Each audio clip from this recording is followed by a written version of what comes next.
Hello and welcome to another episode of the Legacy Podcast Experience. My name is Adam Hedden. Today I'll be co-hosting with my co-founder of Legacy, Leon Godfredsen, along with a super interesting guest called Hans-Erling Skillebeck. He's a guest researcher at the University of Oslo and an educated dentist. As you might be suspecting, we're going to be discussing the crossover between blockchain and medicine and research. Most notably, our idea and concept for how NFTs can be used to make funding for independent research more efficient by being transparent and automated. Hope you enjoy. Cool, we are active. Maybe we should start with introductions for the general public. I know, of course, we know each other, but if we want to go make a podcast episode. So my name's Adam, co-founder of Legacy, currently a university student at the Stockholm School of Economics. Big crypto guy. Recently, maybe we can get into this a little bit. I mean, placing some seeds for conversation topics, but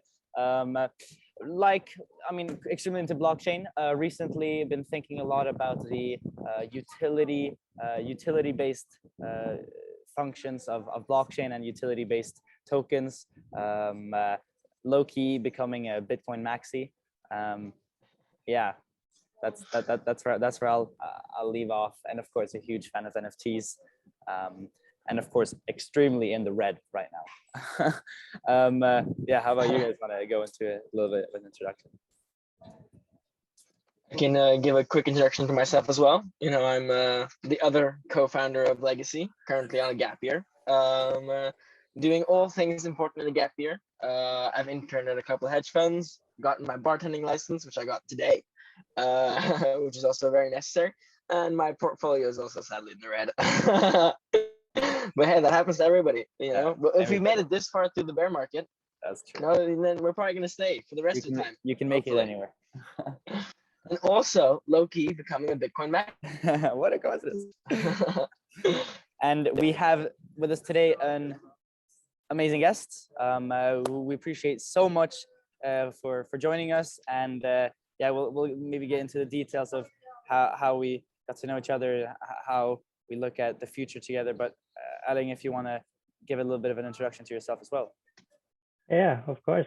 I'm Erling. Erling Skillebeck, actually. I'm a practicing dentist. I'm also a medical student at the University in Oslo. And for some reason, I also do a master degree at the Chulalongkorn University in Thailand in oral and maxillofacial surgery. I also do lots of side projects, like nowadays there's a lot of digital projects, like trying to be innovative, create something new that benefits society and everyone. I also work at the Norwegian Dental Association with continuing dental education for all the dentists in the country. So that's basically what I do, like on a daily basis. But otherwise, I'm trying to run away from bears because I'm also extremely in the red everywhere. Also very into crypto, low crypto is life, and that's kind of why I'm here. Awesome. That's awesome. I mean, immediately, like the first thought that comes to my head, how did you kind of like fall into the crypto rabbit hole that exists? I mean, you start off as a dentist, and then somehow, crypto just grabs your attention. Contrasting career choices or interests a little bit. I guess I like that. Doesn't maybe not the first thought that comes to mind of a dentist to be into crypto. Oh, actually, my brother introduced me to Bitcoin first. Sadly, he sold his Bitcoin too many years ago. No. Anyways, he introduced me to crypto, and I just jumped on the wagon. I thought it was interesting. This could be the future. I really love the concept of decentralization and so on. So that's basically how I got into crypto. And later on, I also found out that I could also earn money on it.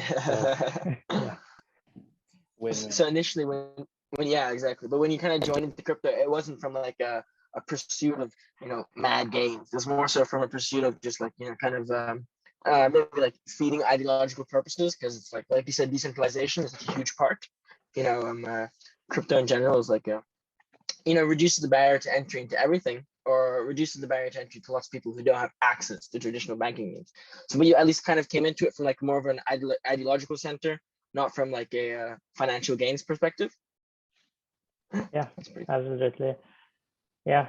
So to begin with, it was just like, well, Bitcoin, this is cool. Read more into it, and yeah.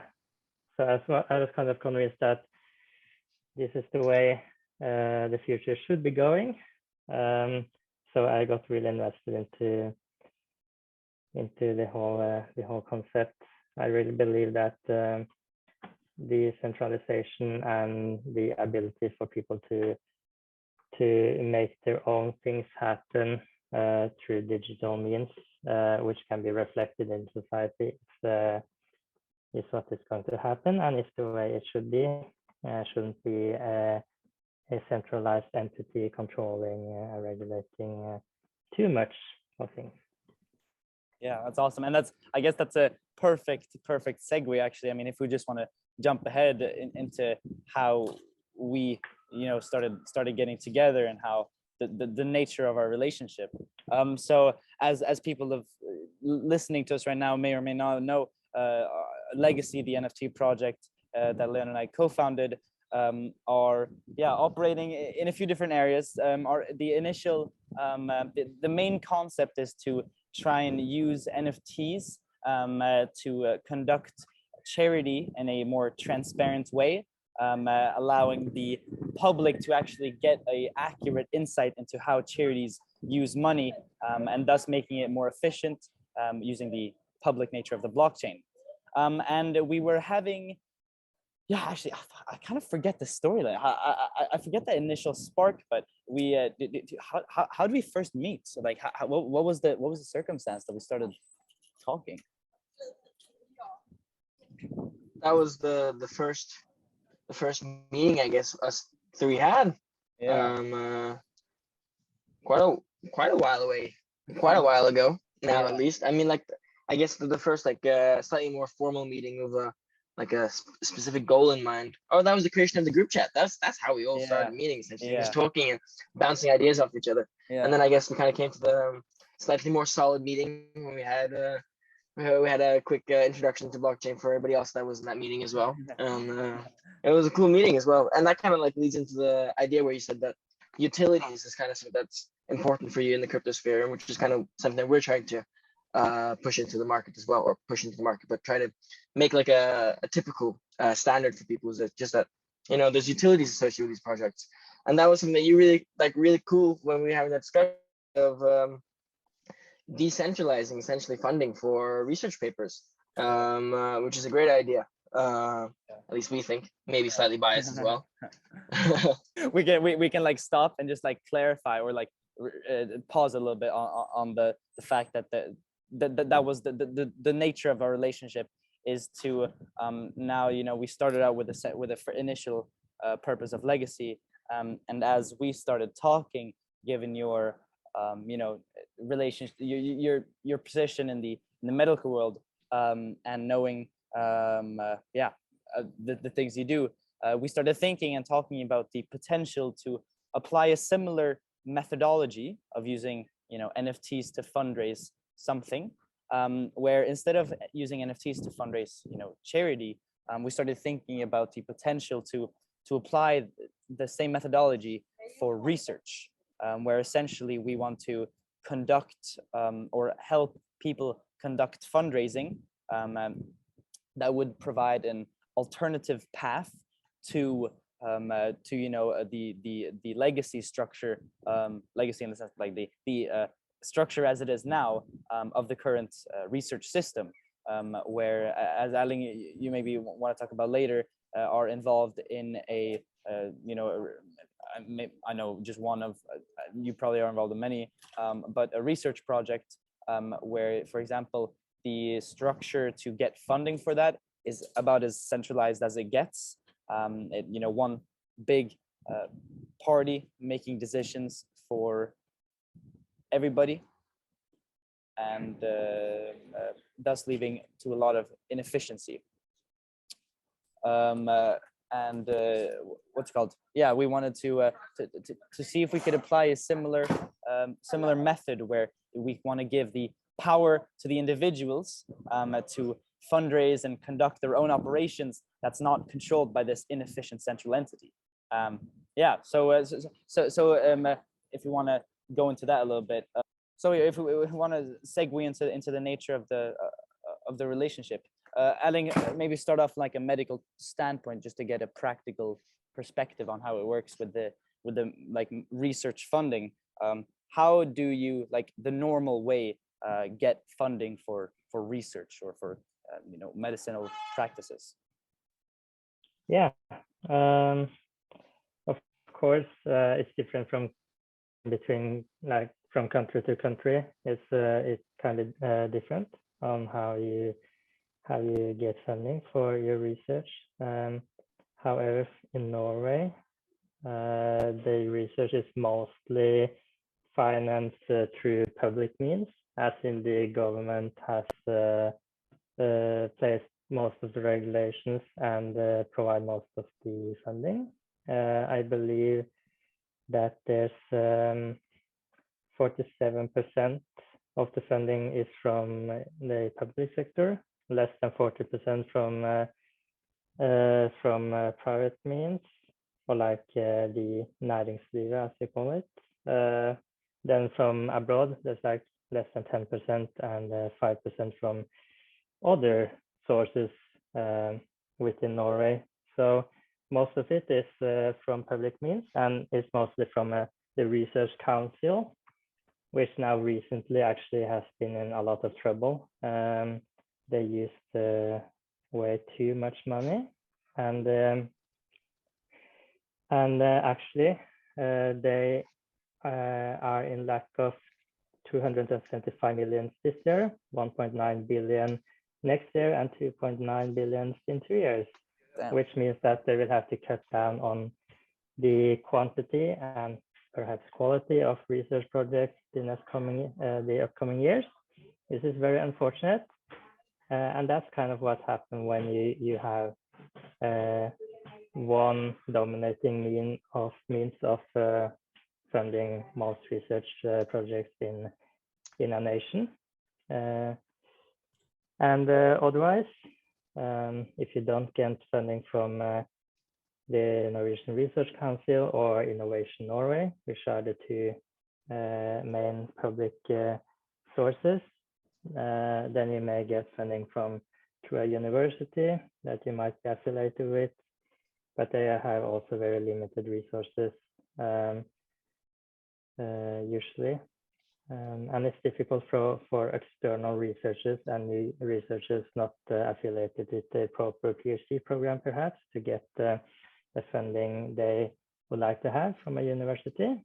That's mostly up to the university what they want to research on. So for other researchers, they would have to get their means from more private sources, which is very difficult. You may have to be affiliated to some kind of industry that supports your research, or you can apply for different research funds. But usually these funds don't have a lot of finances for you. So you might have to apply for several funds and get funding from several sources to actually fund just one project of your own. So it's very difficult for new researchers and researchers outside of universities to get the funding they need for their own research. If you rely too much on the industry, then you have the danger of the industry controlling the scope of research and the direction the research is heading, which is not fortunate, of course. So it kind of is a big limiting factor in independent research. Yeah, for sure. And you can see there, I mean, the crossover or like similarity to the financial system, of course, like with the why cryptocurrency and blockchain came to be, where the Satoshi or we started realizing that there's so much power placed in the hands of a certain entity that essentially can do whatever they want, and then that their mistakes reflect on all of us, and we can't escape it because we have to rely on that system. But when blockchain came as an alternative to take power into our hands with financial with the respect to the financial sector, that means that we got access to alternative interest rates, alternative systems of monetary policy, alternative methods of exchange, and what we want to provide in this space, I guess, like might be implied, is an alternative way for kind of individuals, more on lower levels, more on the horizontal, towards the bottom of the hierarchy that's currently in place, give more power and freedom to them to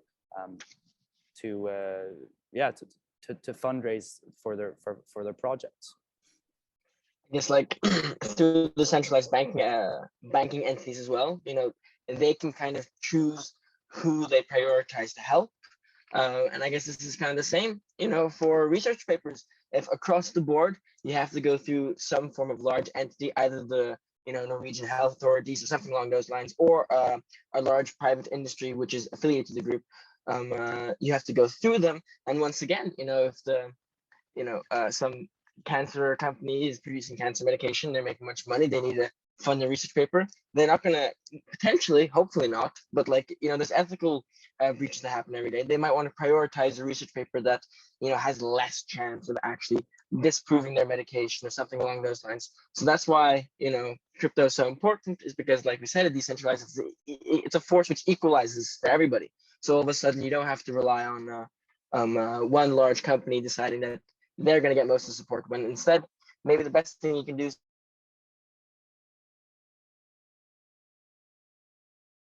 I guess, in a way, is so cool. We can apply a similar methodology as that we've experienced a little bit now in crypto, where you can kind of be your own bank, as you can be your own funder for research paper, trying to eliminate these biases. And you can eliminate these biases and also just give more people more opportunities to research more things. Hopefully human growth will, or human development at least, will continue to grow at a larger rate. And before we know it, we'll find the cure for cancer, hopefully through crypto or NFTs, Yeah, that would be cool.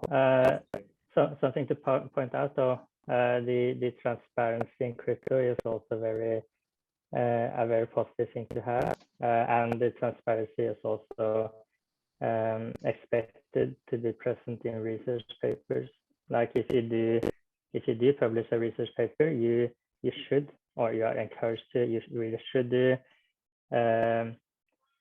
really state that if you are, for example, have conflicting interests,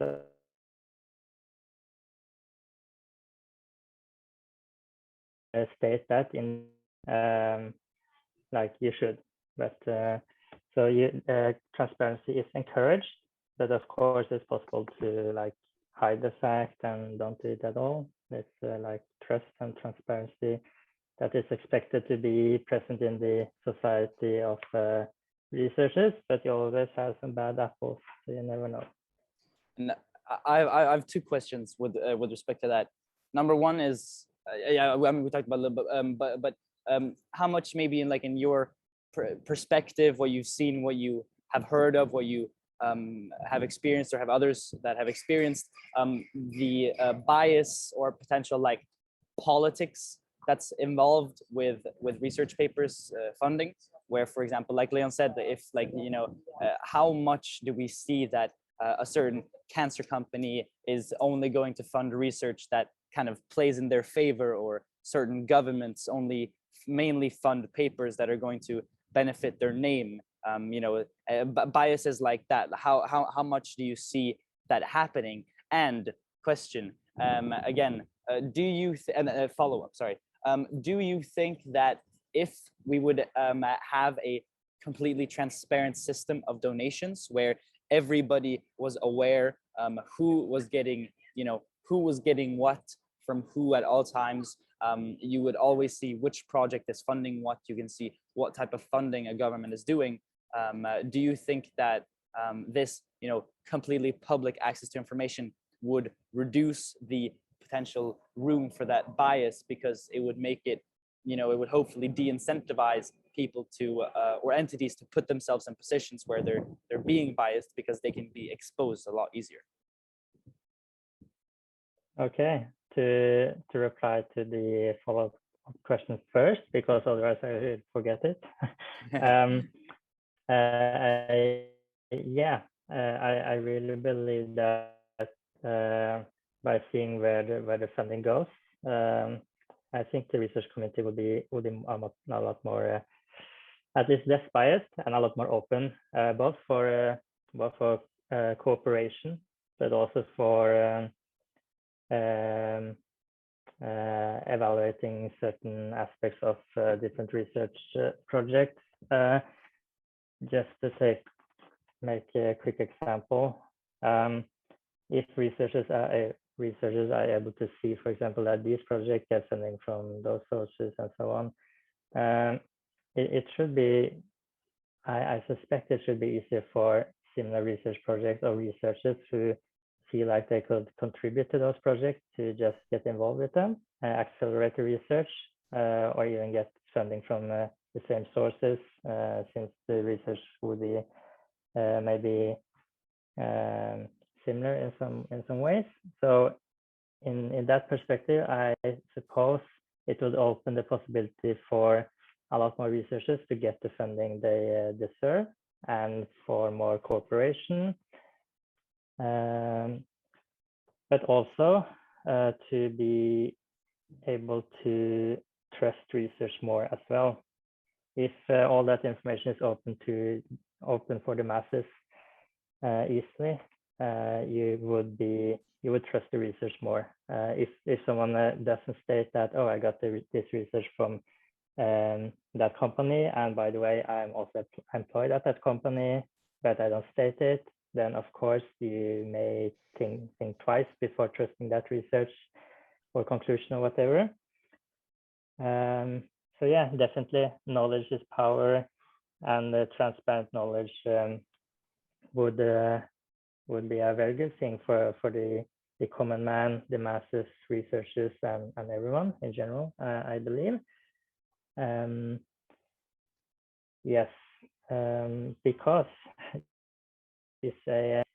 there's one paper which was actually written by a dentist, Christine Kearns, in 2015.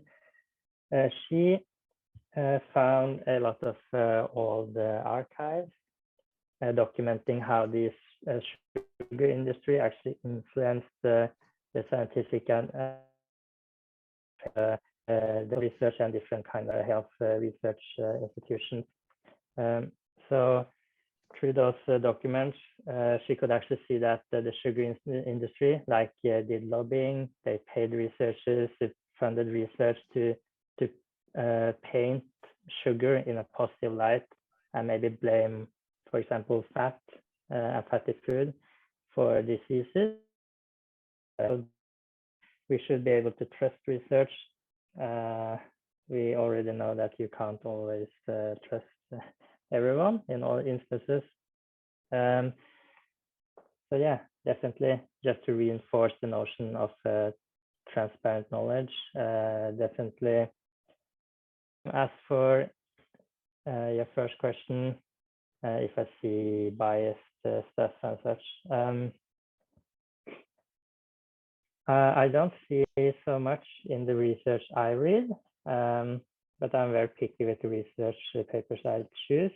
So maybe I am biased because I pick research that I really trust and I know from before. But I do know, maybe I don't know, but I'm very certain that there are a lot of research with bias and company involvement that maybe shouldn't be. There are web pages that I read from time to time. I believe it's the sciencemedicine.org is one of them, where they do some analysis and commentary on different research papers. And on that page, I find quite often actually papers that are sponsored by industries don't always state that. Sometimes they do state it, but by industry or people with power, but also just because it's bad research, like the research is also badly constructed, badly planned. That could also lead to unintentional bias. Or if you want, you could basically prove anything. So that kind of bias is something you see quite often, even if it's intentional or unintentional. So even if with a very well-planned project, you can't always escape bias 100%, but you can control a lot of it though, to a huge degree. And when you discuss your findings in the paper, it should of course be evident that these kind of biases are considered when in the results we got in the research paper and so on. So yeah, I do see bias, but I also see a lot of unintentional bias in good research papers as well. Yeah, of course. But I mean, the biggest one was just like what I was hoping to hear, but like for the sake of my arguments, was the example that you used with the sugar industry. I mean, that's just fascinating how that happened. And I mean, I mean, lobbying is such an issue, and it can really be, or I mean, issue depends on how you see it, but it can really be, reduce the potential inefficiency. And that's actually a point that we haven't reflected on that much for this project. But I think that not only with the transparency, like with charities, I think it really applies here as well, like the transparency of where money comes from and how it's used. Yeah, I mean, when you said that they were short 270 million kroners for this year for donations. I mean, at least from one perspective, that if you're gonna allocate funds to charity via crypto, if you're gonna allocate them, you have to have the money, So at least that's one problem that you can kind of at least circumvent. And yeah, like you said, and there is maybe lots of unintentional bias, but that's not like, there's no malintent there, So if we could at least try to reduce some of the bias associated with this larger industries through this crypto, I think, hey, it's reducing some of the bias, which is at least a job well done to a certain extent. So we can hopefully hope to achieve that at some point. Yeah, I can actually just read you part of the conclusions from the current paper, just because it is interesting. This is an excerpt saying that this historical sample illustrates how industry protects itself from potentially damaging research, which can inform policymakers today. Industry opposition to current research policy proposals, including World Health Organization guidelines on sugar, proposed in 2014, and changes to nutritional fact panels by the US Food and Drug Administration should be carefully scrutinized to ensure that industry interests do not supersede public health goals. So that's like there you have it.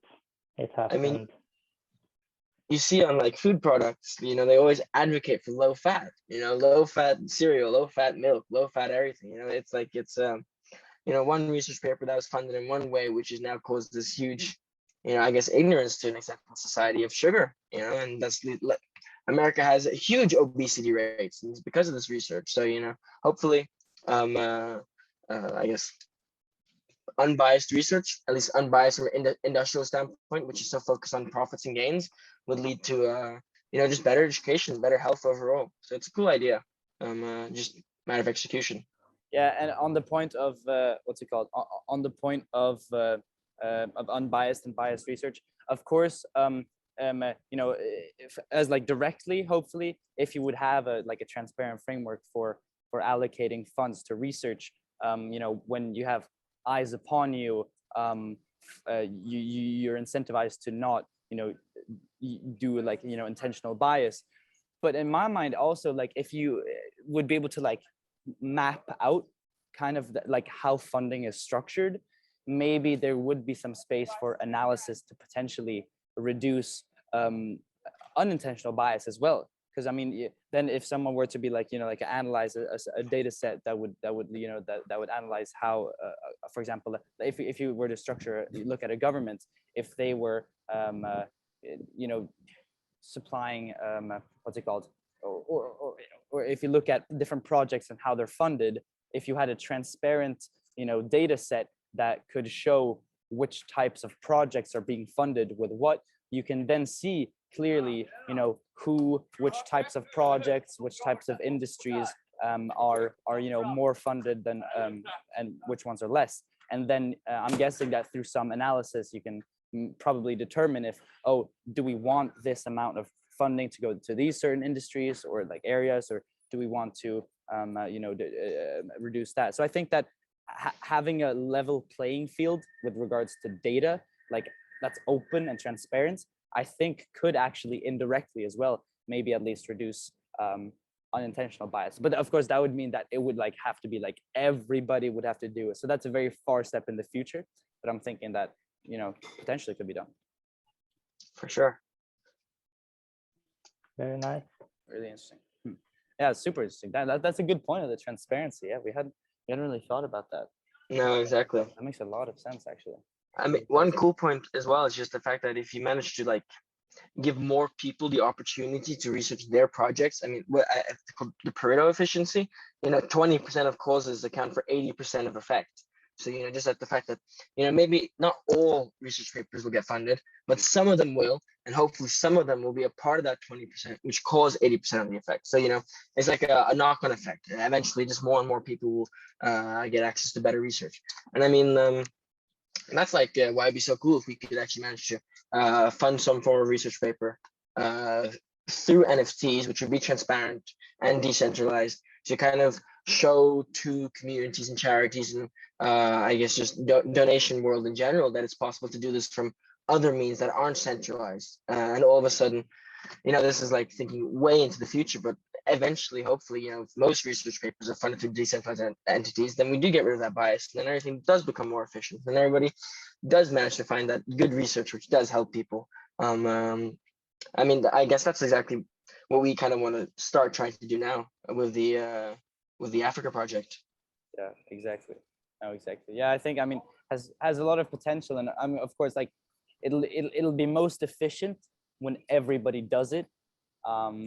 It's one of those things that it's the most, but I mean, I really think we can make a dent in this. And of course, it's such a new, not only is it a new technology, but I feel like, I mean, we're starting to reflect a little bit, to start it feels like we're starting to reflect on the actual efficiency and validity of the structures that we have in society. Like people are crypto, blockchain was created due to, we started doubting banks and governments.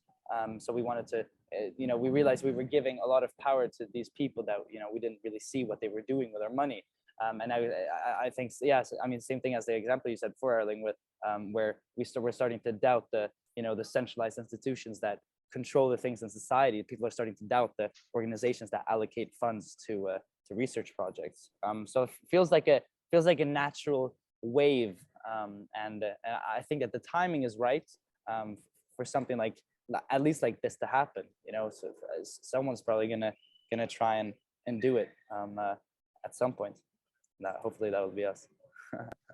It's quite a natural progression, you kind of like you hop from not one centralized entity to the other centralized entity. Yeah. But if like once, not when, if I mean not if, when, in my opinion, when like crypto kind of takes over and it's more common for things to be decentralized, eventually, it's not too big of a leap of faith to assume that this might kind of shift towards charities and things as well. So it's like hopefully it's in the cards. It would be cool if it did. And hopefully we can kind of like kickstart that. Oh yeah, by the way, guys, the Zoom meeting I think is about to end. Oh yeah. So I'll send out another link, and I'll try to send out another link. Yeah, sounds good, man. Sounds good. Sorry, yeah. Wait, for our listeners, if there are any, and maybe early, we are not premium users of Zoom. We soon to be. Yeah, soon to be, hope. But yeah, we'll take this as a perfect break to halftime, maybe, or we'll see. And yeah, we'll be back in a bit. So we'll leave and join another meeting. Sounds good. Perfect. All right. See you guys in a bit. Yeah. Thank you so much for listening to the very first half of this really interesting podcast conversation. At least we thought it was. We'll be coming out with the second part very, very soon. You can find the links to our socials in the description, and we'll hear from you soon. Take care.